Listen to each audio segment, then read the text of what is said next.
Are you in the real estate business and find yourself bogged down with tasks that keep you from focusing on what truly matters, like closing deals and growing your business? Well, we have the perfect solution for you. Meet REI World Solutions Virtual Assistants. These are not just any virtual assistants. They are professionally trained, monitored, and managed to get the job done, allowing you to accelerate your business to new heights. Imagine having a dedicated assistant taking care of the things you either don't want to or don't have the time to do. Sounds like a dream, right? Here's what they can do for you. 1. Call or text prospects. Yes, they will do the prospecting for you, be it cold calling or texting, saving you a ton of time. 2. Gauge prospects for interest. They will contact and vet your entire list, identifying the prospects most likely to convert into customers.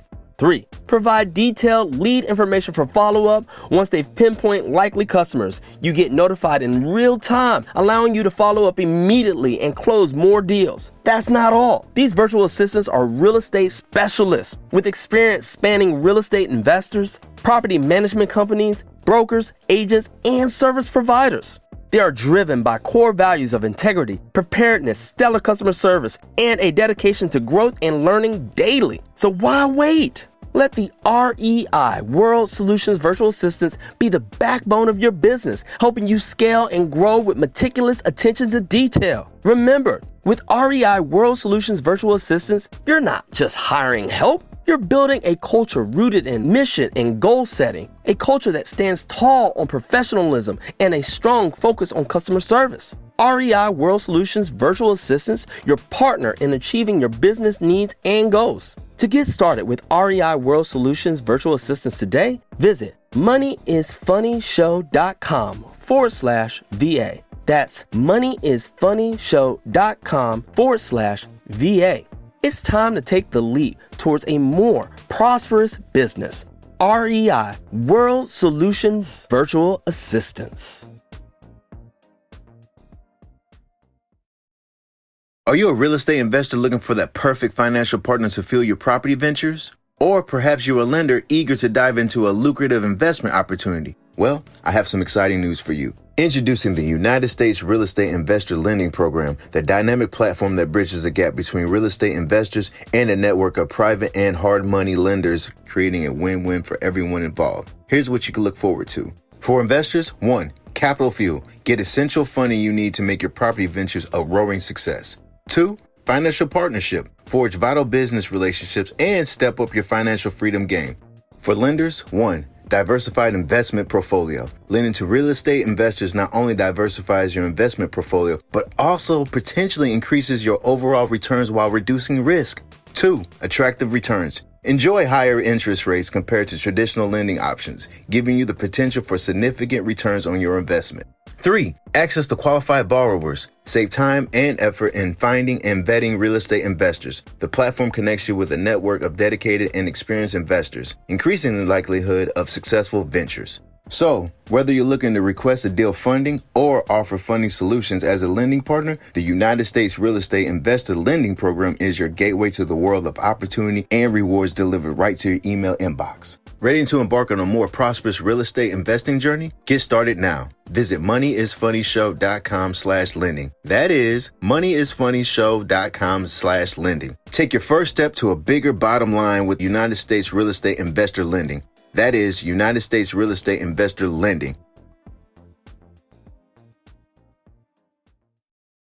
Universe. Media. Network. Network. Network. Network. Network.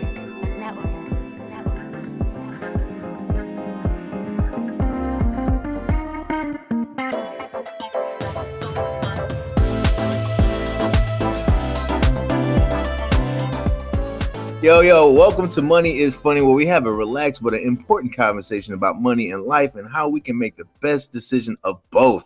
I'm Michael Anthony. And I'm Armond Croom with The Financial Effect. And today's topic is how you sustain a business, how you start up the business, which will show you how money is funny. Armond, how was your Thanksgiving? How was your Gobble Indigenous Day? So it was cool. You know, me and the family, we took a trip to Moab and Utah. Cool, brag. Go ahead and yeah, you know what I'm saying? You know, and went down to Salt Lake City. Okay. I will say this: I don't never need to live in Utah. Considering that, Mormons? huh? Many Mormons. I heard it. I got it in the text They got message. a lot of Mormons, and there's not a lot of black people, and there's not a lot of anything. But Yeah. that wasn't even the issue. I'm used to being alone. The issue was them like limiting my drinking. That was the problem. Like I can't get a taste of wine at dinner. That's against. I can't get a flight of drinks. You can't have more than one drink at the table for each person. Like, and then you got to go to like a specialty liquor store. You can't like be in a cheese shop and they have wine. You have to go to a special liquor store to buy your liquor, and it's not even all that great. Like I was like, "Yo, y'all can have this. It's beautiful." I felt safe. I felt safe in Utah. All right, I walked the street. We went to Utah. It was clean, but the crime rate went up by 2% when you two walked in there. They were like, "Oh, these guys." It felt like it. I was like, yo, and then Arizona and Nevada, they got their scary moments, but I'd rather live there. I'd rather be there. You know what? I'd rather feel unsafe with my liquor than safe without it. This may turn to a Jordan Peele movie. It was straight Get Out. But the mountains, the island in the sky, it was beautiful. It was gorgeous. It was great. It was one of the best tours I've ever been on. And how about you? I saw you with a whole bunch of people. Yeah, I only recognize one face. I was around a bunch of people risking COVID, risking monkeypox. I was just trying to get this dollar. I got the headline, the Funny Bone. So I'm just very grateful. Shout out to the Funny Bone, Westport, and St. Charles. Streets of St. Charles started as an open micer and got the headline. So it was definitely a beautiful moment, However, my little cousin did get kicked out. Know why? Because she was drunk. Maybe if she was in Utah with y'all, she would have been able to enjoy herself. You wouldn't have been a problem in Utah. You can't get drunk in Utah. You have to really try. You have to really try. You really have to really try. But yeah, the shows went great. Family was in town. Had gotten some food. Survived. I went out on Friday. Black Friday. I was fine. Nothing happened to me. I did get hit by somebody's cart, some shopping cart. Someone did hit me with a shopping cart. I was there the Wednesday before Thanksgiving. That was my bad. I shouldn't have been out in the grocery store.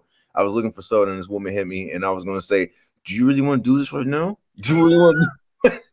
But she knew she didn't know I was kidding, so I got my laugh in. She thought I was about to throw down in aisle 7 over the Coke bottle. There was only one soda left, and it was just like the movie. We was about to grab for it, and I was like, "I got it, bitch," because my wife wanted soda, and I was like, "Yo, I don't give a fuck about you, Debbie. I'm getting this fucking soda, and I'm taking this soda home." So whatever.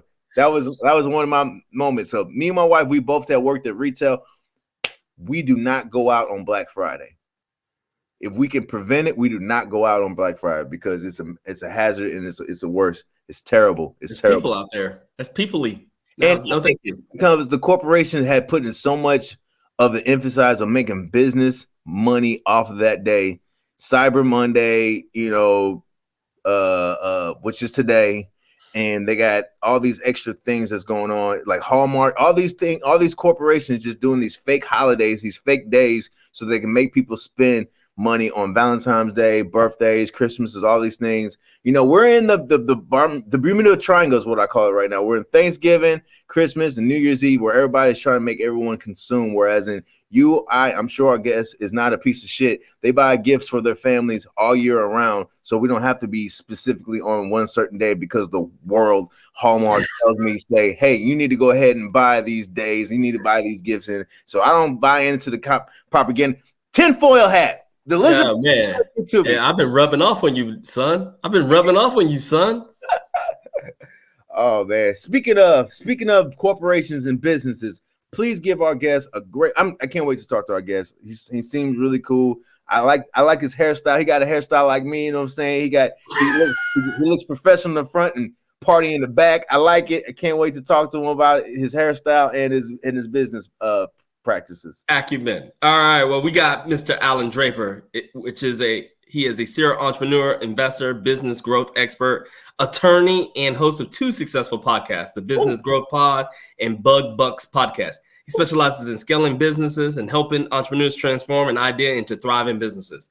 Through a dedicated approach to business analysis, Allan has contributed to the growth and development of startups in a variety of industries, transforming them into multi-million-dollar enterprises. And without further ado, let me pull up my man here. Hey, Oh, what's up, Allan? make him big, make him bigger. How's it going, guys? I've just been laughing for the last, I don't know, 8 minutes or so. It's 5:56, but who's counting? Why you throw the hat on, Allan? We was on. I want you to throw the hat. Hey, that's the thing is that Michael, I've got my content guy. You can't see him, but while I was backstage, I said, "Hey, hat or no hat?" And he's like, "You got to put that hat on."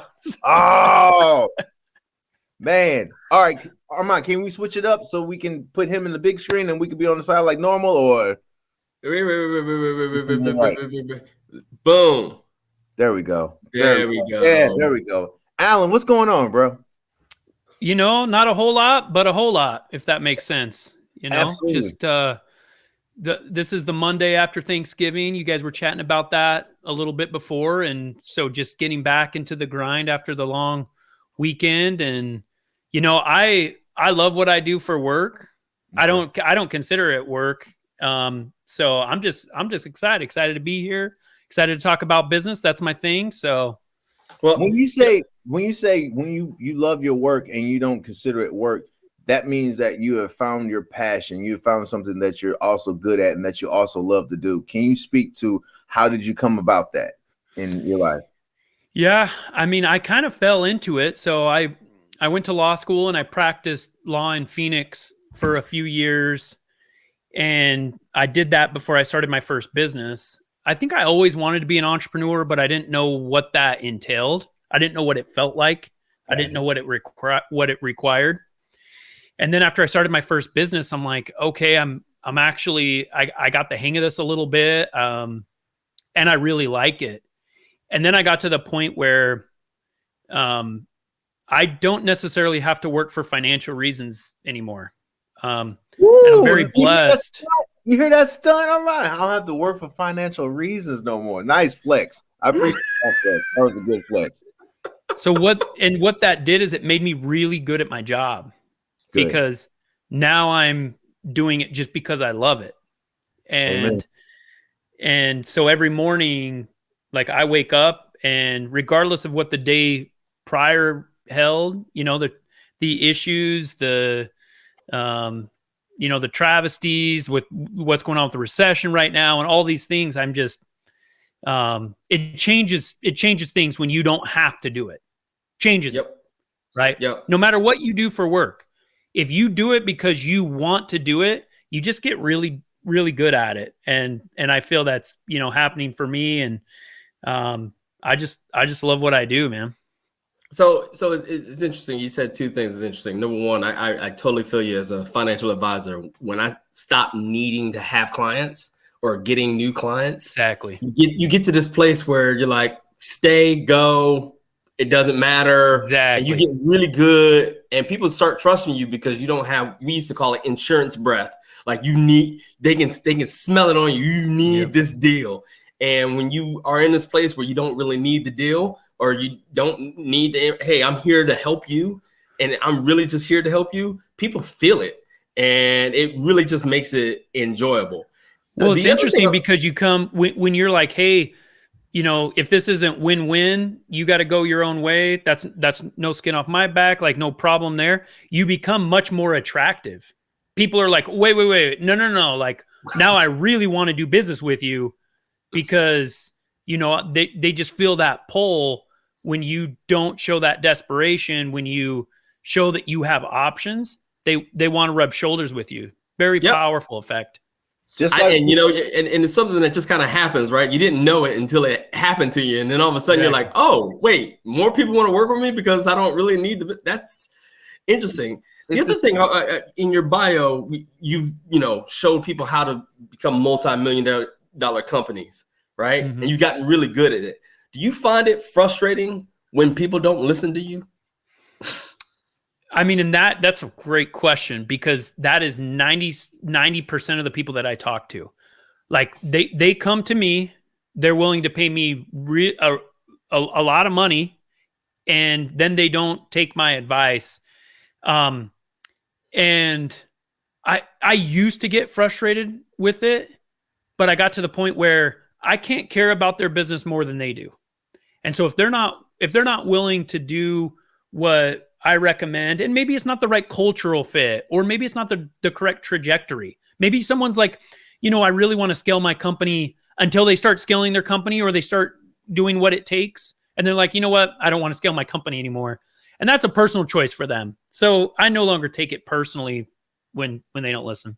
Reason why I was asking that is because I still kind of find it frustrating when people, I literally help people accumulate wealth, and people will be talking to me, asking me questions. And I'm like, this is what I do for a living, and you're fighting me. Why are you fighting me? I've literally done this for a living. So I was wondering if you also had the same frustration or run into the same, even if it's just, people getting advice from you, just day-to-day lives. You're like, hey, I've made a lot of the right decisions in life. And so you would think people would be more open to listen to you. And I find that people are very closed off and very much into doing things the way they want to do it. Do you find the same thing, or just, and let me back that up too. Were you that type of person? Did you learn from somebody else, and were you open? Because that's part of my frustration. I was one of the guys who, if I ran into a guy like you, I'm like hanging on every word you said, writing it down, coming back. And I'm just not finding that with a lot of people. Yeah, you bring up a really good point, and it's this aspect of humility in entrepreneurship. And it's really hard because, you, on one hand, you have to have the confidence in yourself, in your abilities, in your resources, in your ability to take risk and all these things to start a business, to put, hang a shingle, put your, neck on the line. But then on the other hand, you have to like balance that with this ability to be open to ideas and learning and self-development. So it's a really intricate balance. I went to law school with a guy that pitched in the big leagues, and he was telling me about this idea of how pitchers, and I think defensive backs at higher levels of football are also like this, because for a living, they basically get their asses beat, right? That's what happens. And a pitcher's the same way. The other team, every single person on that other team is paid to make you lose. And so he was talking to me about this mentality, and it really changed how I thought about it. But he was saying that as you're training and you're working your butt off every single day, you still, you're learning, you're listening to your coaches and all this stuff. You still have to have this mentality that you're the best person out there, that you're going to beat everybody that comes to the plate against you or that lines up across the line of scrimmage against you. And so it's a really intricate balance. Now, you asked about me. I continue to struggle with this balance of, hey, I believe in myself on one hand. I feel like I know enough to get to the next level, but I still got to learn, man. I still got to have mentors. I still got to read a lot, listen to podcasts like this one. I still have to put in that work. And so I keep, and day by day, I go back and forth with, I suffer a lot from imposter syndrome, where I'll get to a certain level and then I'll have this demon inside me say, hey, man, you don't deserve to be here. You got here because you're lucky. And so I have to go back and forth between this self-confidence, believing in myself, being able to take this large amount of risk, and, hey, man, I need to surround myself with successful people. I need to find mentors. I need to listen to podcasts, watch YouTube videos to continuously learn. And so I feel like the more I'm in business, the more open I am to areas that I need to improve, but it still doesn't come naturally. As human beings, one of the most difficult things we'll ever do is change ourselves. We're scared of change. We don't like change. We like things to stay the same. But if you're really trying to get to the next level, you have to change, man. You have to change your habits, and you have to change who you hang out with, and you have to change how you spend your time, and you have to change how you think, and you have to change how long you work and when you wake up in the morning and all these things. So I think there's this balance of, hey, I'm good enough to do this, but I also have some things I got to work on. Oh, yeah. If you were asking me if I'm the best financial planner out there, I'd say yes. But I wouldn't be surprised if I'm not. Because I'm willing to believe that somebody out there is better. And if you point that person to me, I'm going to go and learn as much as I possibly can from that person, because I don't think I know everything. And I go about that in everything. If I'm going to do anything, I like someone holding my hand and guiding me. And so you are that somebody 100%. Who will guide people. And people need to be in that mindset to be willing to take that hand and go, look, I'm just going to do what Allan tells me to do. And then, when I'm done, I can look back and go, I wouldn't have done it this way, or I wouldn't have. But he told me like 95% right. Exactly. There's 5% that maybe I would have done it a little bit different. You can go back and change that. So yeah, what you said is spot on. Mike, you had a question? I have plenty of things to say. Hey man, you know what? Me and Allan can talk. I'm loving Allan, baby. I'm loving this dude. We are thinking so much alike. Although I think I'm a little bit open to change a little bit more than him, but that's okay. Allan, take a look at Armand's head. His head is actually bigger than what it is in real life. It doesn't does it justice. But Allan, I really appreciate what you were saying about being pretty much just remaining teachable and remaining humble and forever staying a white belt. Because no matter how much you think you'll always learn that you don't know anything. And just stepping out of your comfort zone, that's how you're going to get to the next level. That's how you're definitely going to level up. Now, for you, the things that you have learned, what can you teach to somebody? Say they already have a business, it is working for them, they come to you. What are some of the things that you can help them to sustain the business? And granted, whatever environment that's going on right now with the economy, or even what are the things that you would tell them? They're like, hey, take a look at the stock market. Hey, you should have this much money in your savings or your checking account. What's your overall cash flow looking like? How many people on staff? I mean, when it's time to hire or fire more people, can you speak to those kind of questions and what kind of things that people will come to you ask? Yeah, I think right now, I just got this question just a couple of days ago. Somebody sent me a text, and one of my businesses, I own a law firm, and this individual was asking about what they should be looking out. They own a law firm, and they were asking about like how nervous I am about the economy. And I, answer with a couple of things, but number one, I think small businesses, especially the small businesses that are wanting to scale, they need to have some cash reserves. And it's going to be different for each business, just depending on what their burn rate is, how much money they're spending every month. But they need to have cash for two reasons. One, for a real rainy day. I don't necessarily think we're going to have like a really bad recession. But just in case, things really slow down in different sectors. But I think the second reason is for opportunities. There are going to be some really highly qualified people that get laid off. There already are. If you look, Amazon just shut down a wholesaling factory in India. I just saw that today. Facebook, Twitter, just massive layoffs across the tech industry. So there's going to be a really good opportunity for some small businesses to jump on this personnel, to find some really great talent that can help their business. But here's the thing is that when I see that as a small to medium business owner, I look at Amazon and I'm like, man, is there something that they know that I don't? Should I be laying off massive amounts of people and closing up shop in different areas, different markets? And I think the key difference is that there's a few, but one of them is their margins are a lot slimmer. So they're working with less than 10% margin, where with a lot of my businesses, I'm looking at 30 plus. Another thing is that they're a really big ship, and to make any amount of change, they do it really slowly. That's a good thing about small to medium-sized businesses, is that we can move really quickly. We can do a couple of smaller things that make a really big impact, where Amazon, they close $1 billion factory in India, and it's like, so what? Like, that doesn't move the needle for them.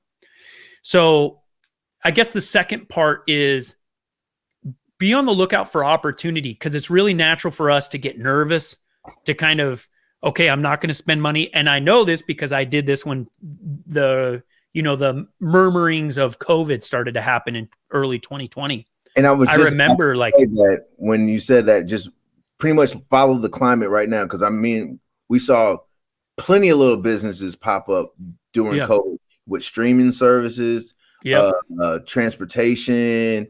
A lot more people start doing the Grubhub and dining, and all these types of little industries really popped up. So that really makes a lot of sense to actually, because people, if they really pay attention to what it is that people really need, they can capitalize. And if they're small enough, they can move. See, here's the thing is that it's been the studies show more millionaires are made during times of recession than times of, plenty or market abundance. So let me say that again. More millionaires are made during recessions than during, during market influx or prosperity. Hint, OnlyFans. I'm just kidding. So that's the thing is that, so as an entrepreneur, you have to go if you're looking to start a business, you look for those opportunities. You mentioned Grubhub and things like that really took off. So you try to find those niches.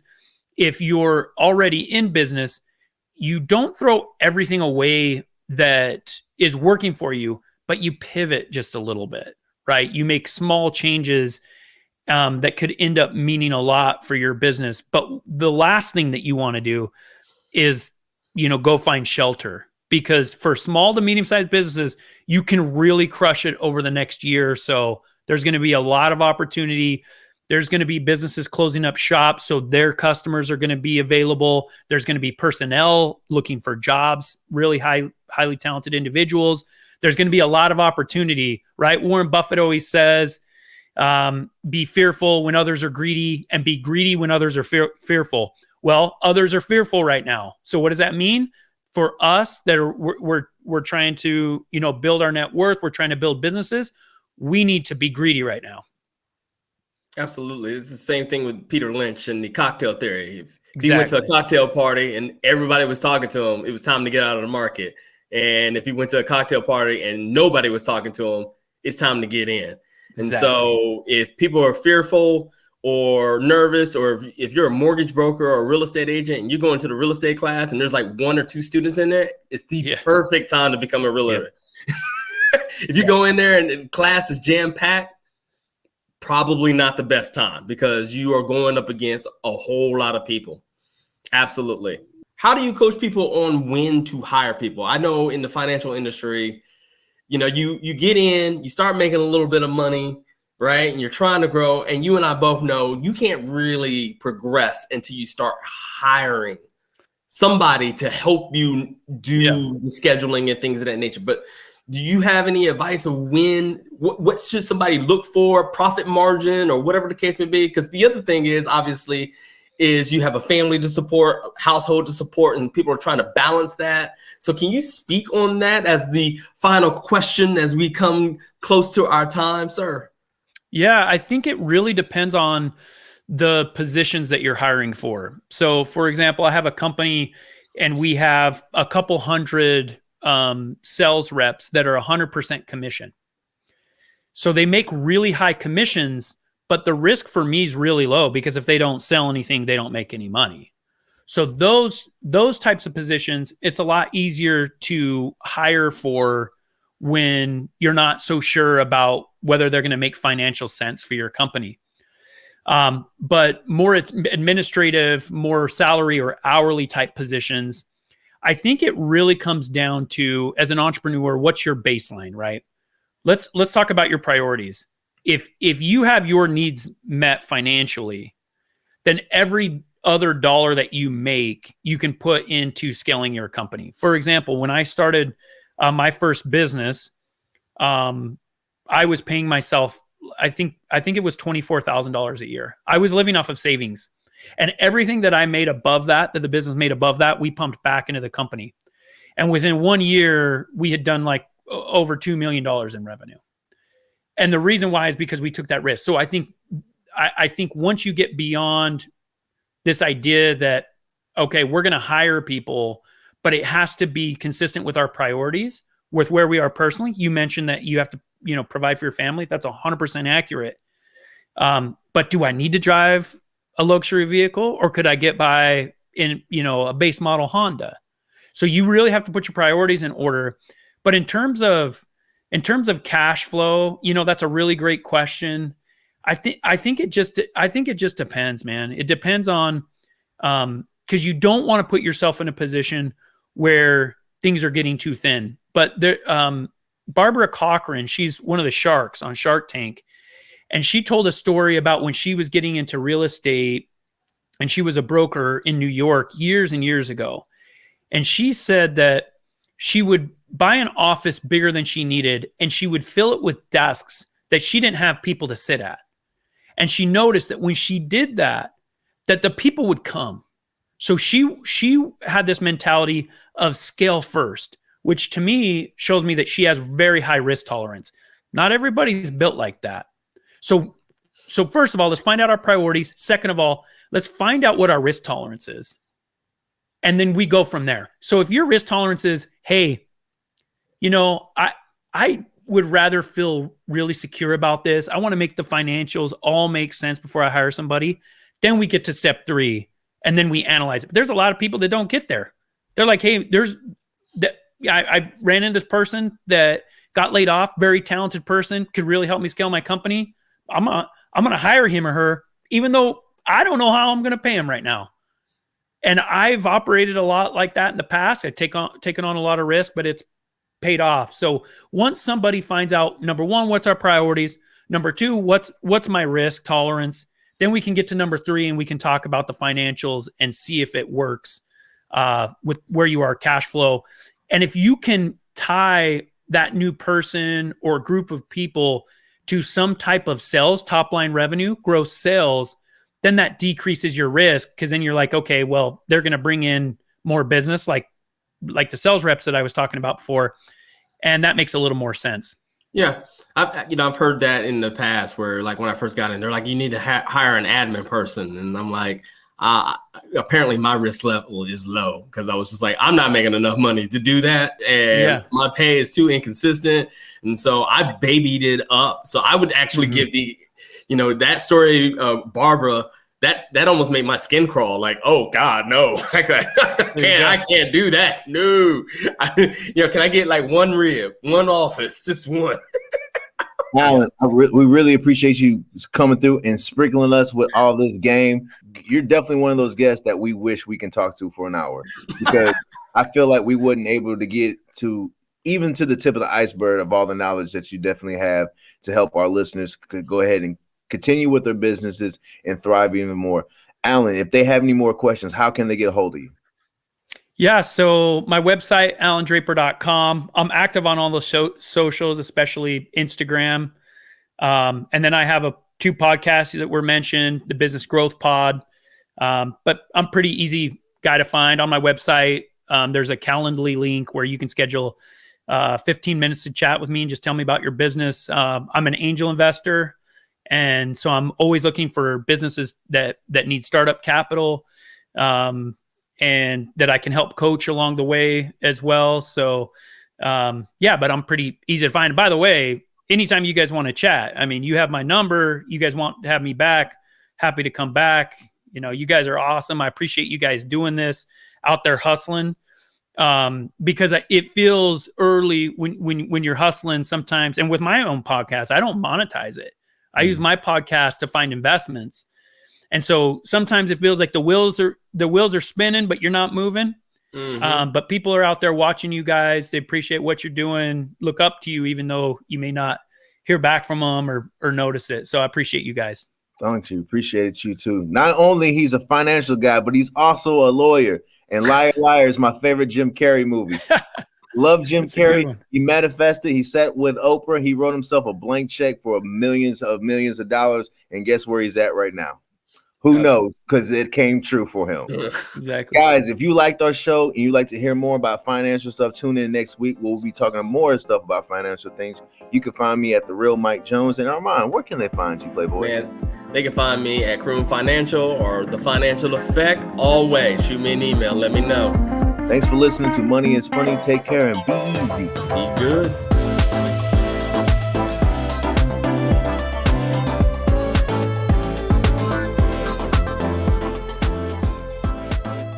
Music by Stream Beats.